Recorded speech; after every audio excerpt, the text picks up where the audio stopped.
ನಮ್ಮ ಪಾಲಿಗೆ ನಮ್ಮ ತಂದೆ ಇಲ್ಲವಾಗಿ 5ನೆಯ ವರ್ಷ. ಹಾಗೆ ಹೇಳುವಾಗ ಅದು ಇಲ್ಲವಾದ ದಿನವಲ್ಲ, ನಮ್ಮೆಲ್ಲರ ಒಳಗಾದ ದಿನ ಅನ್ನುವ ಭಾವನೆಯ ಜೊತೆಗೆ ಅವರು ನಮ್ಮಲ್ಲಿ ಅಂತರ್ಗತರಾಗಿರುವ ನೆನಪುಗಳನ್ನು ಪ್ರತಿ ವರ್ಷ ನಾವು ಡಿಸೆಂಬರ್ 13 ದಿನಾಂಕದ ದೃಷ್ಟಿಯಿಂದಲೇ ಆಚರಿಸಿಕೊಂಡು ಬಂದಿದ್ದೇವೆ.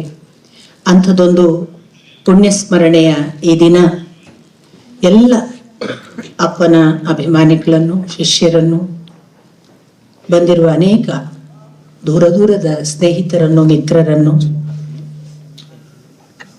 ಪ್ರೀತಿಪೂರ್ವಕವಾಗಿ ಸ್ವಾಗತಿಸ್ತಾ ಅಪ್ಪನ ಆಶೀರ್ವಾದವನ್ನ ಈ ಕಾರ್ಯಕ್ರಮವನ್ನ ನಿರ್ವಿಘ್ನವಾಗಿ ನಡೆಸಿಕೊಡಿ ಅಂತ ಬೇಡುತ್ತಾ ಇಂದಿನ ಕಾರ್ಯಕ್ರಮವನ್ನ ಪೂಜನೀಯರ ಅನುಮತಿಯ ಮೇರೆಗೆ ಆರಂಭ ಮಾಡ್ತಿದ್ದೇವೆ.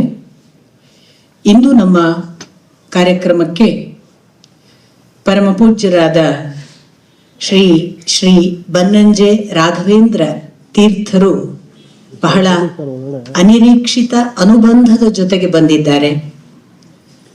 ಅವರನ್ನು ನಮ್ಮ ಬನ್ನಂಜೆ ಗೋವಿಂದಾಚಾರ್ಯ ಪುರಸ್ಕಾರ 2025 ಈ ವರ್ಷ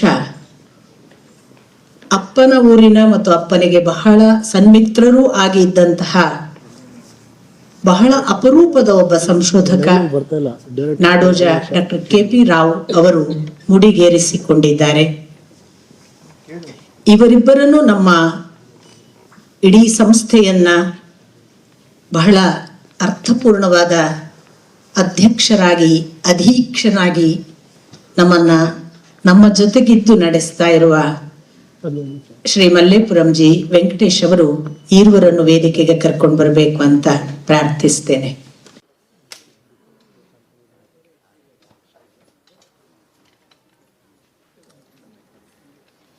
ಅಪ್ಪ ಕೂಡ ನಿರಂತರವಾಗಿ ಮಾಡಿಕೊಂಡು ಬಂದವರು.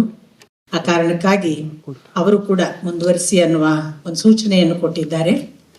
ಅದಕ್ಕನುಗುಣವಾಗಿ ನಾವು ಅವರ ಉಪಸ್ಥಿತಿಯಲ್ಲಿ ಮತ್ತು ಅವರು ಈಗ ಬಂದು ನಮ್ಮನ್ನ ಸೇರ್ತಿದ್ದಾರೆ ಅನ್ನುವ ಒಳ್ಳೆಯ ಒಂದು ಆಶಾದಾಯಕ ಭರವಸೆಯ ಜೊತೆಗೆ ನಮ್ಮ ಕಾರ್ಯಕ್ರಮ ಎಲ್ಲರ ಅನುಮತಿಯ ಮೇರೆಗೆ ಆರಂಭ ಮಾಡ್ತಿದ್ದೇವೆ. ಕಳೆದ 5 ವರ್ಷಗಳಿಂದ ನಡೆಸಿಕೊಂಡು ಬಂದ ಈ ಪುಣ್ಯಾರಾಧನೆಗೆ ಈ ವರ್ಷ ನಾವು ಪ್ರತಿ ವರ್ಷದ ಹಾಗೆ ಒಬ್ಬರು ವರ್ಷದ ಅತಿಥಿ, ಒಬ್ಬರು ಬನ್ನಂಜೆ ಪುರಸ್ಕಾರ, ಈ ಎರಡನ್ನ ಬಹಳ ಪ್ರಮುಖವಾಗಿ ಪರಿಗಣಿಸ್ತಾ ಬಂದಿದ್ದೇವೆ. ಅದಕ್ಕನುಗುಣವಾಗಿ ನಮ್ಮ ಜೊತೆಗೆ ಡಾಕ್ಟರ್ KP ರಾವ್ ನಾಡೋಜ ಪ್ರಶಸ್ತಿ ಪಡೆದವರು ಮತ್ತು ಅವರ ಜೊತೆಗೆ ವಿನಯ್ ವಾರಣಾಸಿ ಬಹಳ ಅಪರೂಪಕ್ಕೆ ನಮಗೆ ಒದಗಿ ಬಂದಿದ್ದಾರೆ.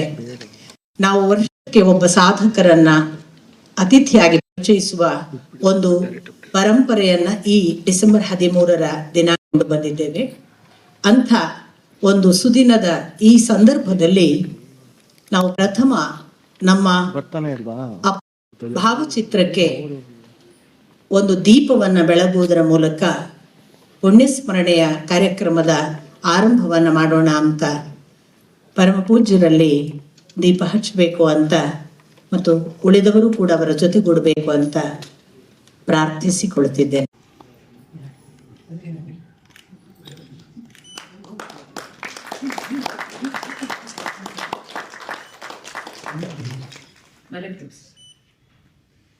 ಆಚೆ ಕಡೆ ಬನ್ನಿ ಕವಿ, ಕೂತ್ಕೊಂಡ್ಬಿಡಿ ಕವಿ, ಅಲ್ಲಿ ಅಪ್ಪನ ಫೋಟೋ ಗಡ್ಡ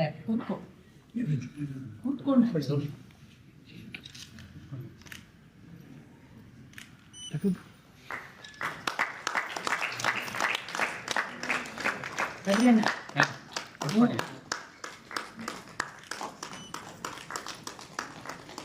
ನಮ್ಮದೇ ಸಣ್ಣತನದ ಒಂದು ಸಾಂಕೇತಿಕ ಅಭಿವ್ಯಕ್ತಿ ಮಾತ್ರ. ಅಂಥ ಜ್ಞಾನಧಾರೆಯ ಮೂಲಕ ಬೆಳಕನ್ನ ಕೊಟ್ಟು ಆ ಜ್ಞಾನಧಾರೆಯನ್ನ ಇಂದು ಕೂಡ ಒಂದು ಬೆಳಕು ಯಾವಾಗಲೂ ಕೂಡ ಸೂರ್ಯಾಸ್ತದ ಜೊತೆಗೆ ಇಲ್ಲವಾಗುವುದಿಲ್ಲ. ಹಾಗೆ ನಿರಂತರವಾಗಿ ಬೆಳಕು ಅನ್ನುವುದು ಅದು ಅವಿಶ್ರಾಂತ ಮತ್ತು ಅವಿರತವಾಗಿ ನಮ್ಮನ್ನ ಬೆಳಗುವ ಒಂದು ವಿಶೇಷ ಆಯಾಮ. ಅಂಥ ಬೆಳಕನ್ನು ಜ್ಞಾನಧಾರೆಯಾಗಿ ಕೊಟ್ಟ ನಮ್ಮ ತಂದೆಯ ಈ ಪುಣ್ಯ ಸ್ಮರಣೆಯ ದಿನ ಸರಿಸುಮಾರು 5 ವರ್ಷಗಳ ಹಿಂದೆ ನಮ್ಮ ಅಪ್ಪ ತನ್ನ ದೇಹವನ್ನ ತ್ಯಜಿಸಿದ ಆ ಕ್ಷಣವನ್ನ ಮತ್ತೊಮ್ಮೆ ಮನನ ಮಾಡ್ತಾ, ಪ್ರತಿಯೊಬ್ಬ ಯೋಗಿಯ ನಿರ್ಗಮನ ಕೂಡ ನಮಗೆ ಅನೇಕ ಗಮನಗಳಿಗೆ ಸೂಚನೆ ಅನ್ನುವ ಆಶಯವನ್ನು ಕೂಡ ನೆನಪು ಮಾಡಿಕೊಂಡು